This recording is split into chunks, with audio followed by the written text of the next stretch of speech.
श्रीमद् देवी भागवत महापुराण की जय। देवी भागवत नाम से प्रसिद्ध होगा।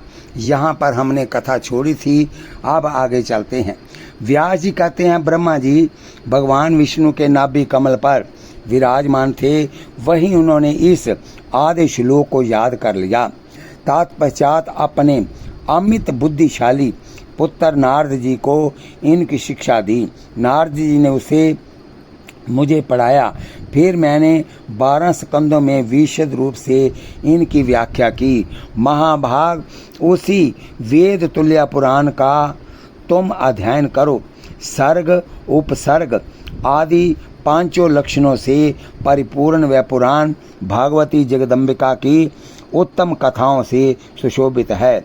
उसके सभी भाग तत्व ज्ञान के रस से सने हैं। संपूर्ण पुराणों में वह श्रेष्ठ पुराण है माना जाता है। संपूर्ण पुराणों में वह श्रेष्ठ पुराण माना जाता है। पवित्रता में धर्मशास्त्र की तुलना करता है। उसमें वेद के सिद्धांत भरे हैं। वृतासुर के वध की कथा तथा अन्य भी अनेकों कथाओं का उसमें वर्णन हुआ है। संसार रूपी समुद्र से उद्धार करने वाला वह पुराण ब्रह्म विद्या का तो भंडार ही है। महाभाग तुम योग्य और प्रतिष्ठित पुरुष हो, तुम्हें अनुपम बुद्धि प्राप्त है। अतः इस परम पावन देवी भागवत नामक पुराण के अध्ययन में उद्यत हो जाओ।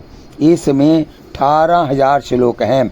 अज्ञान को दूर करने वाले इस दिव्य पुराण के प्रभाव से ज्ञान रूपी सूर्य अत्यंत तपने लगता है।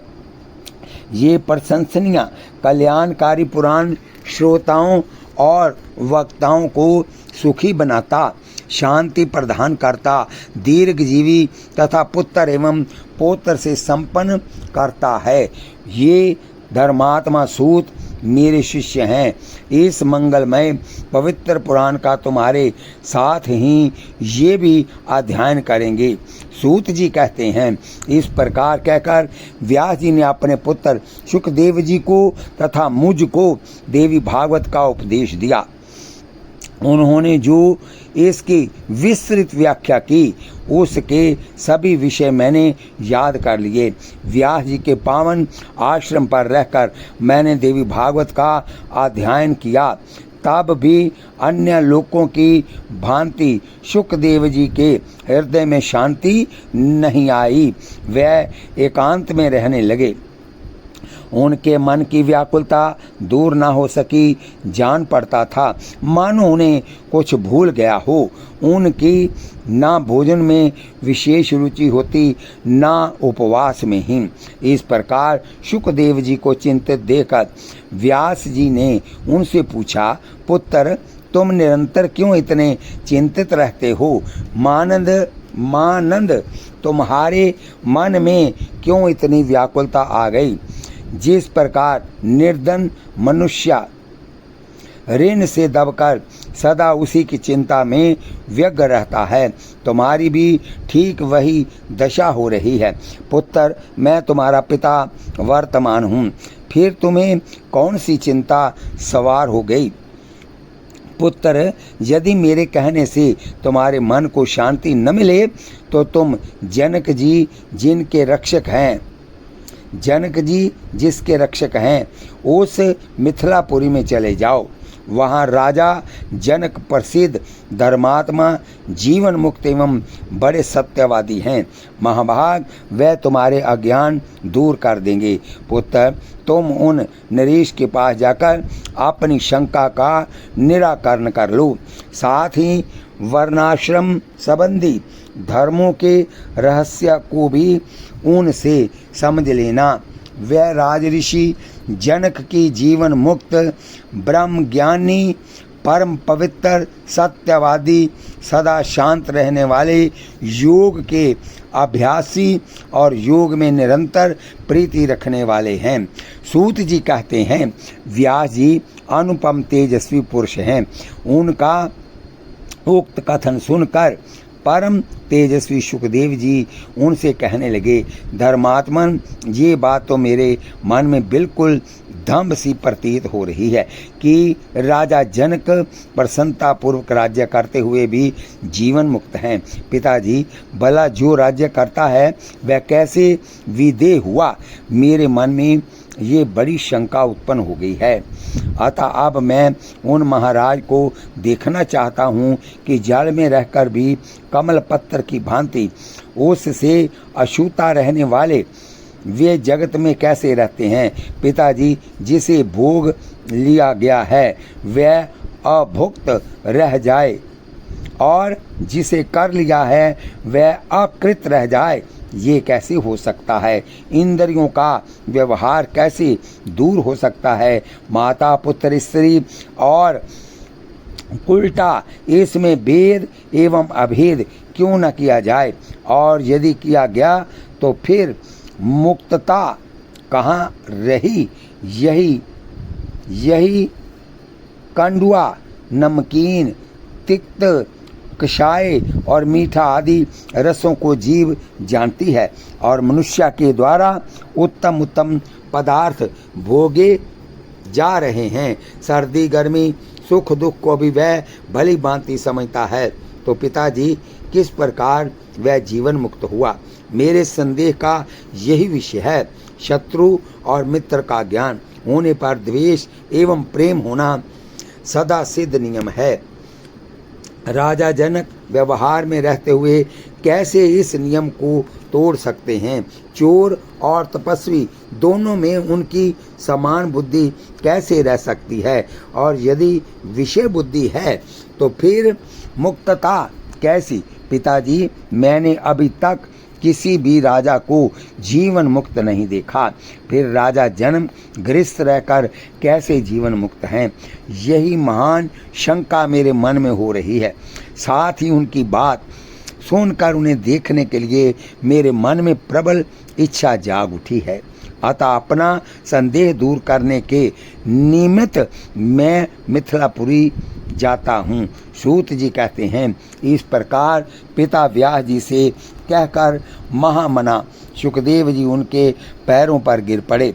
हाथ जोड़कर जाने की इच्छा प्रकट करते हुए उन्होंने ये वचन कहा, महाभाग, मेरे पूछने पर आपने जो आज्ञा दी वह मुझे स्वीकार्य है। अतः जनक जी द्वारा सुरक्षित विदेह नगर देखना मुझे महान अभिष्ट हो गया।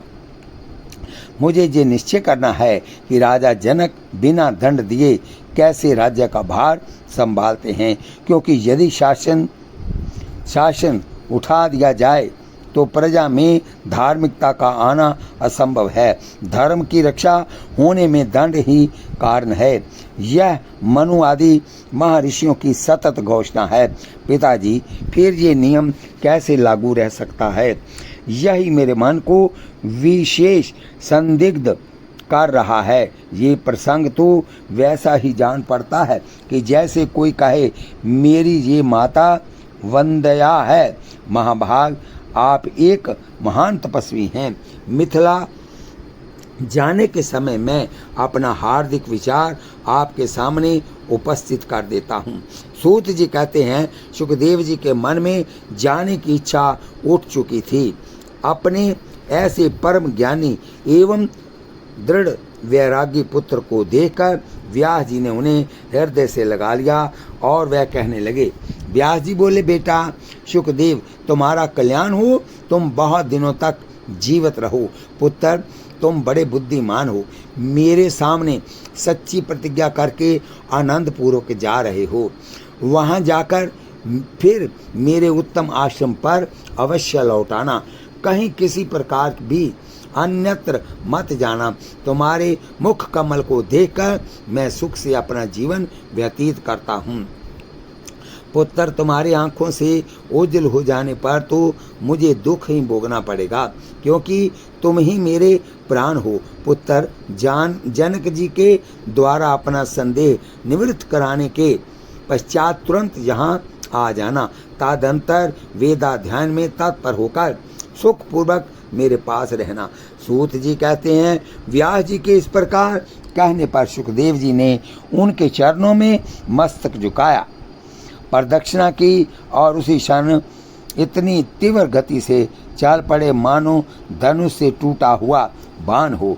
उन्हें जाते समय मार्ग में अनेकों समृद्धिशाली देश, वन, वृक्ष, फूले फले खेत, तप करने वाले तपस्वी, मंत्र की दीक्षा से सुशोभित जजमान, योग्याभ्यास में रत जोगी, वानप्रस्थ, शिवजी के उपासक, सूर्य के उपासक, शक्ति के उपासक तथा विष्णु के उपासक दिखाई पड़े।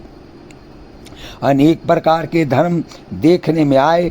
उन्हें देखते ही हुए महामती सुखदेव जी कर्मशा सुमेरु पर्वत और हिमालय को पार करके मिथिला पहुँचे। धन धान्य से परिपूर्ण उत्तम नगरी में जाने पर उन्होंने देखा सभी प्रजा सुखी है और सर्वत्र सदाचार का पालन हो रहा है। फाटक पर द्वारपाल था, उसने रोका और कहा, आप कहाँ, आप कौन यहाँ पधारे हैं? कहिए किस कार्य से आपका आना हुआ? बोलिए वृंदावन बिहारी लाल की जय। द्वारपाल के पूछने पर सुखदेव जी ने कुछ भी उत्तर नहीं दिया, बल्कि नगर के प्रवेश मार्ग से निकलकर वे ठूंठे वृक्ष की भांति अविचल खड़े हो गए। उनका मन आश्चर्य से मुग्ध हो गया, मुख पर हंसी छा गई। वे अचल खड़े रहे और एक भी शब्द उनके मुख से नहीं निकला। द्वारपाल ने कहा, ब्राह्मण कहिए, आप गूंगे तो नहीं हैं? आप किस लिए यहाँ पधारे हैं? मेरी तो ऐसी समझ में है कि बिना काम किसी का कहीं जाना संभव नहीं होता। ब्राह्मण देवता, महाराज की आज्ञा हो जाने पर आप इस नगरी में जा सकते हैं। अज्ञात कुल और शील वाला मनुष्य किसी प्रकार भी इस पुरी में जाने का अधिकारी नहीं है। मानंद, आप निश्चय ही महान तेजस्वी एवं वेद के अच्छे विद्वान जान पड़ते हैं। आपका वंश और प्रयोजन मुझे बताने के पश्चात इच्छा अनुसार पुरी में पधारने की कृपा करें। बोलिए देवी भागवत महापुराण की जय। सुखदेव जी ने कहा, द्वारपाल, तुम्हारा क्या दोष है? तुम तो सदा के लिए परतंत्र हो। सेवक को तो उचित रूप से प्रभु का कार्य ही करना चाहिए। तुम्हारे द्वारा मैं यहाँ रोका गया, इसमें राजा भी निर्दोष है, क्योंकि विज्ञजनों का कर्तव्य है कि वह चोर और शत्रु को भली भांति जानकर ही व्यवहार करे। द्वारपाल ने पूछा, ब्राह्मण, सुख और दुख का क्या रूप है? कल्याणकामी पुरुष को क्या करना चाहिए? कौन शत्रु एवं कौन हितैषी है? आप सभी निर्णित बातें मुझे बताने की कृपा कीजिए। सुखदेव जी ने कहा, संपूर्ण जगत में विद्या का पसारा है, क्योंकि रागी और विरागी दो प्रकार के प्राणी सर्वत्र मिलते हैं। उनकी धाराएं भी दो प्रकार की होती हैं। विरागी के 3 भेद हैं, ज्ञान, अज्ञान और मध्यम। मूर्ख और चतुर के भेद से 2 प्रकार के रागी होते हैं। चतुरता के 2 भेद कहे गए हैं, शास्त्रज और मतेज। युक्त और अयुक्त के भेद से 2 प्रकार की मति जगत में सर्वदा व्यवहार होती है। द्वारपाल बोला, द्विजवर, आप महान पुरुष हैं, मैं अर्थ ज्ञान से शून्य हूँ। आपने जो बातें कही मैं समझ नहीं सका, अतः ब्राह्मण, अब आप सभी बातें स्पष्ट रूप से विस्तार पूर्वक कहने की कृपा कीजिए। सुखदेव जी ने कहा, जिसका संसार में राग है वही रागी कहा जाता है। उसे अनेकों प्रकार के सुख दुख भोगने पड़ते हैं। स्त्री, पुत्र, धन, प्रतिष्ठा और विजय पाकर वह सुखी होता है। जब ये नहीं मिलते तब प्रति क्षण वह दुख का अनुभव करने लगता है। सच्चे सुख के साधन को ही कर्तव्य माना गया है। जो उसमें विघ्न उपस्थित करता है उसे शत्रु जानना चाहिए। रागी पुरुष सदा सुख पहुँचाने वाला मित्र कहलाता है। जो मोह में नहीं पड़ता वही चतुर है। सर्वत्र मोहित हो जाने वाला मूर्ख कहलाता है। एकांत में रहकर आत्मा का चिंतन करना और वेदांत का स्वाध्यायी होना विरागी पुरुष के लिए सुख है। जगत का चिंतन और अनुशीलन आदि जितने कार्य हैं वह सब विरागी जन के लिए दुख रूप हैं। कल्याण कामी विज्ञ पुरुष के लिए काम, क्रोध एवं प्रमाद आदि भांति भांति के शत्रु कहे गए हैं। केवल संतोष ही उनका बंधु अर्थात मित्र है। इसके सिवा तरलोकी में दूसरा कोई भी हितैषी नहीं है। सूत जी कहते हैं, शुकदेव जी के उपरयुक्त वचन सुनकर द्वारपाल के मन में निश्चय हो गया कि ये कोई ज्ञानी ब्राह्मण है। अतः उनसे राजा के भव्य भवन में पधारने के लिए मुनि से प्रार्थना की। शुकदेव जी मिथिला का दृश्य देखते हुए आगे बढ़े। वह नगरी 3 प्रकार के मनुष्यों से खचाखच भरी थी। रत्न राशियों से भरी पूरी अनेकों दुकानें देखी थी। खरीदने और बेचने वाले बहुतेरे थे। यहाँ कहीं भी विपुल संपत्ति दिखती थी। 3 प्रकार के प्राणियों पर दृष्टिपात करते हुए सुखदेव जी चलते रहे। तदंतर राजभवन के प्रवेश द्वार पर पहुँचे। वह इतने तेजस्वी थे मानो दूसरे सूर्य ही हों। वहाँ भी द्वारपाल ने उन्हें रोक दिया। तब काठ की भांति मुनि वहीं खड़े हो गए। उन महात तपस्वी मुनि ने वहीं एक निर्जन स्थान में शाखाहीन वृक्ष की भांति स्थिर होकर समाधि लगा ली। उनकी दृष्टि में धूप और छाया में कोई अंतर नहीं था। कुछ समय बाद हाथ जोड़े हुए राजमंत्री आए और सुखदेव जी को राजभवन की दूसरी ड्योढ़ी विलास भवन में ले गए। वहाँ अत्यंत अद्भुत एवं मनमोहक दिव्य वृक्ष फूलों से शोभित हो रहे थे। राजमंत्री ने वृक्षों के साथ ही उस वन को भी उन्हें दिखाने की व्यवस्था की। तत्पश्चात सुखदेव जी का विधिवत आतिथ्य सत्कार किया। राजा की सेवा में तत्पर रहने वाली, गाने एवं बजाने में परम प्रवीण बहुत सी सुंदरियां वहाँ थी। उन्होंने काम शास्त्र का अध्ययन सम्यक प्रकार से किया था। उस स्त्रियों को सुखदेव जी की सेवा करने के लिए आज्ञा देकर स्वयं राजमंत्री उस भवन से चले गए। उस समय केवल मुनि ही वहाँ अकेले रहे। उन स्त्रियों ने सर्वोत्कृष्ट श्रद्धा से विधि पूर्वक सुखदेव जी का स्वागत सत्कार किया। देश और काल के अनुरूप अनेकों प्रकार के भोजन सामग्री उपस्थित करके उनको प्रसन्न करने की चेष्टा की। इसके बाद राजभवन के भीतर रहने वाली स्त्रियां मिली और वह मुनि को अंतापुर का मनोहर वन दिखाने लगी। उन स्त्रियों का मन मोहित हो गया था। सुखदेव जी बड़े सुंदर थे और उनकी बोली अत्यंत मधुर थी। फिर भी मुनि को जितेंद्रिया मानकर वह उनकी मर्यादित सेवा करती रही। पवित्रात्मा सुखदेव जी उन स्त्रियों को माता के समान मानते थे। जो आत्मचिंतन में सुख मानता है तथा जिसने काम क्रोध पर विजय प्राप्त कर ली है, उसे किसी भी स्थिति में न हर्ष होता है न ताप ही होता है। आत्म स्त्रियों की चेष्टाएं देखते हुए भी सुखदेव जी शांत चित्त से ही विराजे रहे। स्त्रियों ने उनके शयन के लिए सुंदर शैया तैयार कर दी। उस पर बहुमूल्य बिछौने बिछा दिए और सजाने वाली अनेकों वस्तुएं उपस्थित थी। सुखदेव जी ने पैर धोए और सावधान हो हाथ में कुशा लेकर वह सायंकाल की संध्या करने बैठ गए। संध्या के पश्चात वह ध्यान सत हो गए। उनकी एक पहर रात तो संध्या और ध्यान में व्यतीत हो गई। इसके बाद 2 पहर तक सोकर वह उठ गए। रात का अंतिम और चौथा पहर फिर ध्यान में बीता। तत्पश्चात उन्होंने स्नान किया। प्रातः काल के संध्या वंदन आदि कार्य करके वह निश्चिंत हो गए। बोलिए वृंदावन बिहारी लाल की जय। अब आगे कथा सुनिए। बोलिए श्रीमद् देवी भागवत महापुराण की जय। सुनिए राजा जनक और सुखदेव जी के प्रश्नोत्तर।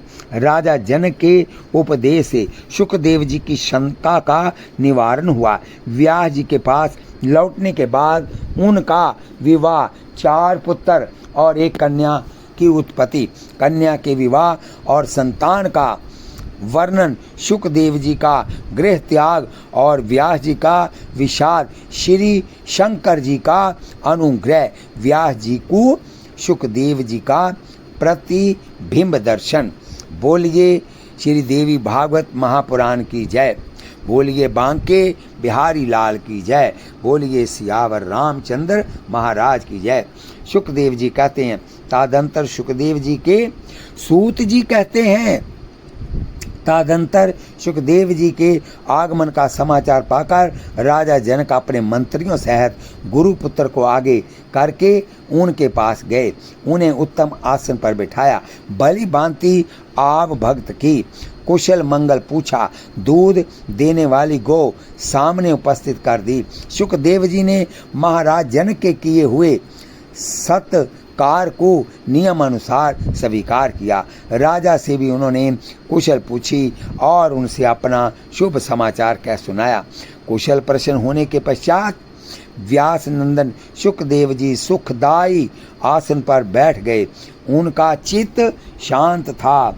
तब राजा जनक ने उनसे पूछा, महाभाग आप बड़े निष्प्रिय महात्मा है, मुनिवर किस काम से आपका यहाँ पधारना हुआ, बताने की कृपा कीजिए। सुखदेव जी बोले, महाराज पिता व्यास जी ने मुझसे कहा कि तुम विवाह कर लो, क्योंकि सभी आश्रमों में उत्तम गृहस्थ आश्रम ही है, परंतु उनकी आज्ञा को बंधन कारक मानकर मैंने उसे स्वीकार नहीं किया। उन्होंने कहा ये बंधन नहीं है, तब भी मैंने उनकी बात नहीं मानी। मेरा मन विविध कल्पनाओं में उलझने लगा। मेरी मनोवृत्तियों को समझकर मुनिवर व्यास जी बोले, तू मिथिला चला जा, शोक मत कर, वहाँ राजा जनक रहते हैं, वह याज्ञिक पुरुष एवं जीवन मुक्त हैं, विदेह नाम से उन्हें सारा जगत जानता है। वहाँ वह अंकटक राज्य करते हैं। अकंटक राज्य का भार संभालते हुए भी वह माया के बंधनों से मुक्त हैं। परम तपस्वी पुत्र, फिर तू क्यों डरकर वनवृत्ति स्वीकार करना चाहता है? महाभाग राजा जनक की स्थिति देखकर अपने मानसिक अंधकार को दूर करके तुझे विवाह कर लेना चाहिए। यदि मेरी बात पर विश्वास न हो तो जाकर उन महाराज से पूछ ले, वह राजा जनक जी तेरे मानसिक संदेह का निराकरण कर देंगे। पुत्र, उन राजा की बात सुनकर शीघ्र मेरे पास लौटाना। महाराज पिता की आज्ञा मानकर मैं आपकी पुरी में आ गया। आप निष्पाप पुरुष हैं, मैं संसार के बंधन से मुक्त होना चाहता हूँ। मुझे क्या करना चाहिए ये बताने की कृपा करें। राजेंद्र, ताप तीर्थ, व्रत यज्ञ, स्वाध्याय, तीर्थवास अथवा ज्ञान, इन साधनों से मैं किसका आश्रय लेने से मुक्ति सुलभ होती है, ये कहने की कृपा करें। राजा जनक जी ने कहा, सुनिए, मोक्ष मार्ग का अनुसरण करने वाले ब्राह्मण को चाहिए कि पहले उनका यज्ञोपवीत संस्कार हो, तब विद्या पढ़ने के लिए वह गुरुकुल के यहाँ निवास करे। वेद और वेदांत का अध्ययन हो जाने पर गुरु को दक्षिणा दे, उसका सामवर्तन हो, तब वह विवाह करके गृहस्थ आश्रमी बन जाए। मन पर अधिकार रखे। इसके अतिरिक्त दूसरा कोई विधि विधान उसके लिए लागू नहीं होता। संतोष रखे, दूसरे की आशा न करे, मन में पाप को ना ठहरने दे, अग्निहोत्रादि कर्म करता रहे, सत्य बोले और सदा पवित्र रहे, पुत्र और पुत्र हो जाने पर वानप्रस्थ हो जाए, तपस्या करके काम क्रोध आदि शहों शत्रुओं पर विजय प्राप्त करे। बोलिए वृंदावन बिहारी लाल की जय। तत्पश्चात पुत्र के पास रहने के लिए स्त्री की व्यवस्था कर दे। न्यायपूर्वक संपूर्ण अग्नियों का अपने में आधान करके चौथे आश्रम में पैर रखे। धार्मिक भावना मन से कभी दूर न हो, चित्त शांत रहे, शुद्ध वैराग्य होने पर ही ऐसी स्थिति बनानी चाहिए। विरक्त पुरुष ही सन्यासी होने का अधिकारी है। यदि विराग नहीं हुआ तो कभी भी सन्यास लेना अनुचित है। वेद की ये सच्ची घोषणा है, मेरी समझ से इसे कोई मिथ्या नहीं बना सकता। सुखदेव जी, वेद की आज्ञा के अनुसार 48 संस्कार विहित हैं, उनमें से महापुरुषों ने गृहस्थ के लिए 40 संस्कार बतलाए हैं। साथ ही शाम धाम आदि 8 संस्कार मुक्तिकामी पुरुष के लिए निश्चित किए हैं। कर्मशः एक आश्रम के नियमों का पालन करके दूसरे आश्रम में जाए, यही आदरणीय पुरुषों की आज्ञा है। सुखदेव जी ने पूछा, बुद्धि में वैराग्य और प्रत्यक्ष ज्ञान एवं परोक्ष ज्ञान का उदय हो जाने पर गृहस्थ आदि आश्रमों में रहना अवश्य है या वन में? जनक जी ने कहा, मानंद, बलवती इंद्रियों पर अधिकार प्राप्त करना बड़ा कठिन काम है। ये इंद्रियां कव बुद्धि पुरुष के मन में अनेकों प्रकार के विकार उत्पन्न कर देती है। यदि संन्यास ले लेना भी काम वासना जग उठे तो फिर वह पुरुष सुंदर पदार्थ खाने, कोमल शैया पर सोने, इंद्रिय सुख भोगने तथा पुत्र पाने की इच्छा को कैसे शांत कर सकता है? वासनाएं बड़ी दुर्जर हैं, ये शांत नहीं होती। अतः इनका वेग शांत करने के लिए कर्मशः त्यागी बनना चाहिए। ऊपर सोने वाला तो कभी न कभी गिरता ही है और जो नीचे सोता है उसके गिरने की संभावना नहीं रहती। सन्यासी हो जाने पर भ्रष्ट हो जाए तो फिर उसके लिए कोई भी मार्ग सहज नहीं है। चींटी पैर से ही वृक्ष के मूल पर चढ़कर डालियों पर चली जाती है और धीरे धीरे सुखपूर्वक फल तक भी पहुंच जाती है। पक्षी कोई विघ्न सामने न आ जाए, इस भय से बड़ी तीव्र गति से चलता है। परिणाम ये होता है कि वह तो थक जाता है और चींटी सुखी होती है। जो भगवत साक्षात्कार से वंचित है वह मन के प्रबल वेग को रोक नहीं सकते। अतः कर्मशः वर्णाश्रम धर्म का अनुसरण करते हुए मन को जीतना चाहिए। गृहस्थ आश्रम में रहकर भी सदा शांत रहे, बुद्धि में विकार उत्पन्न न होने दे, आत्मा का चिंतन करे, न लाभ में प्रसन्न हो और न हानि में दुखी, प्रत्येक स्थिति में समान रूप से रहे। जो चिंता का विषय हो उसका परित्याग करते हुए विहित कर्म का आचरण करे। भगवत चिंतन की प्रसन्नता हृदय में बरी रहे। ऐसा पुरुष भाव बंधन से निसंदेह मुक्त हो जाता है। अनंग देखो, मैं राज्य करते हुए भी जीवन मुक्त हूँ। मैं इच्छा अनुसार कर्म कर लेता हूँ, किंतु कोई भी कर्म मेरे बंधन का कारण नहीं बन पाता। अनंग जिस प्रकार भांति भांति के भोगों को भोगता हुआ तथा अनेकों कार्यों को करता हुआ भी मैं समान रहता हूँ, ठीक वैसे ही तुम भी मुक्त होने की चेष्टा करो। बंधन में डालने वाला जो प्रत्यक्ष कारण है उसे मैंने बता दिया। जिस कारण की सता ही नहीं है, जिस कारण की सता ही नहीं है, वह बांध कैसे सकेगा। पांचों तत्व और फिर उनके गुण, ये सब केवल दिखते हैं, इनकी वास्तविक सता नहीं है। ब्राह्मण आत्मा अचिंत्य शुद्ध स्वरूप और निर्लेप है। वह केवल अनुमान से जाना जाता है, कभी प्रत्यक्ष नहीं होता। फिर वह बंधन में कैसे जा आएगा। द्विजवर सुख और दुख के अगाध सागर में डुबाने वाला ये मन ही है।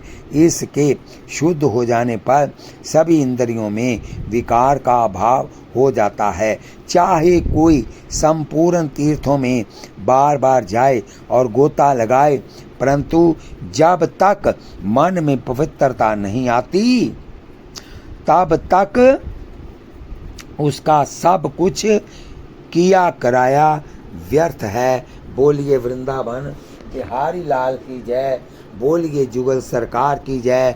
इस कथा को हम यहीं पर विश्राम देते हैं। कल फिर कथा होगी श्री देवी भागवत महापुराण की। कथा सुनते हुए आप हाथ में माला लीजिए, जीभा से नाम जपिए, आंखों से भगवान का दर्शन करें, कानों से कथा सुने। एक पंथ चार काज हो गए।